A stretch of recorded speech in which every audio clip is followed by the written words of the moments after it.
Dan di samping pohon pisang, berdiri sosok wanita berambut panjang. Wajahnya pucat, matanya melotot menatap mereka.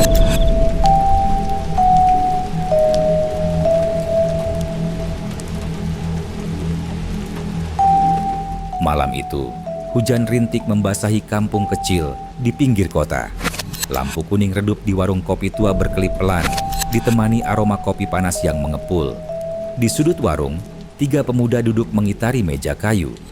Mereka adalah Rian, Bagas, dan Doni, 3 sahabat yang terkenal suka bercanda, sekaligus cari masalah. Rian berbisik pelan, katanya, kalian tahu nggak?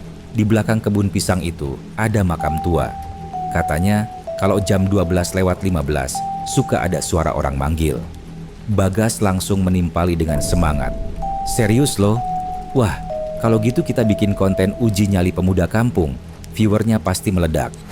Doni, yang jelas paling penakut, menghela napas lalu berkata, meledak sih meledak, tapi kalau gue yang meledak karena takut gimana?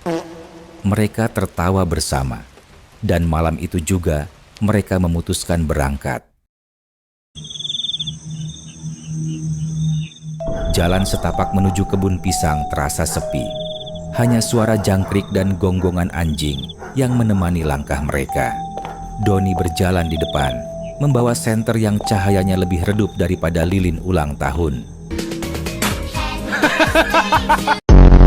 Bagas tiba-tiba berkata dengan nada iseng, hati-hati, katanya di sini suka ada pocong nebeng. Rian menjawab dengan santai, halah, paling juga cuma kambing nyasar.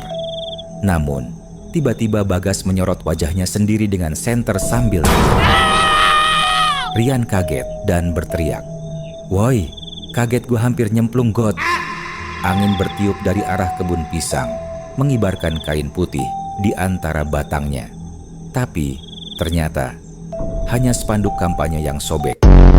Tak lama, mereka tiba di makam tua.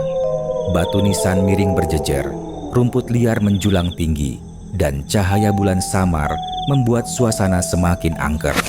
Rian menaruh tripod kamera, lalu menatap lensa. Ia membuka konten dengan berkata, "Oke guys, kita sekarang ada di makam angker yang katanya sering ada penampakan." Bagas tiba-tiba menyarankan, "Biar makin serem kita matiin senter bentar." Seketika gelap menelan mereka. Hening hingga terdengar suara "Shh" dari arah pojok makam. Doni panik, buru-buru menyalakan senter, tapi salah arah, malah menyinari wajahnya sendiri. Tiba-tiba sebuah bayangan melintas di belakang nisan. Bagas refleks melempar sandal ke arah sana. Namun, bukannya mengenai sosok misterius, sandal justru mengenai tripod hingga jatuh menelungkup di tanah. Rian berbisik tegang, "Lo denger nggak?" Doni menjawab dengan wajah pucat, "Iya, kayak suara ketawa. Tapi kok kayak ketawa nahan kentut?" Mereka bertiga pun memberanikan diri berjalan mendekat ke arah suara itu. Angin kembali bertiup kencang. Kain putih yang tadi mereka lihat di kebun pisang kini jatuh tepat di belakang mereka. Dan di samping pohon pisang berdiri sosok wanita berambut panjang.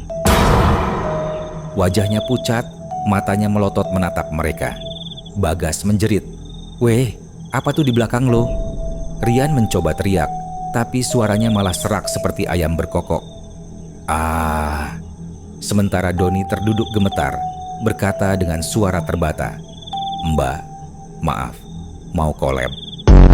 Sosok itu diam, menegangkan suasana, lalu perlahan mengangkat kain putih yang menutupinya. Ternyata hanya Mbak Sri, warga kampung yang sedang menjemur kelambu basah karena rumahnya bocor. Malam itu akhirnya berakhir di warung kopi lagi. Mereka bertiga duduk ngos-ngosan, menyeruput kopi yang kini sudah dingin. Rian mengeluh, "Kontennya jadi, tapi isinya kita dikerjain Mbak Sri."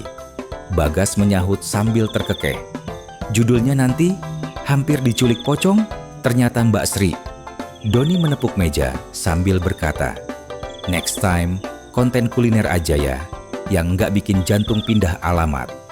Namun, sebelum benar-benar tenang, tiba-tiba suara kembali terdengar. Kali ini bukan dari kebun pisang, melainkan dari bawah meja warung. Mereka saling pandang, terpaku. Tak ada yang berani bicara.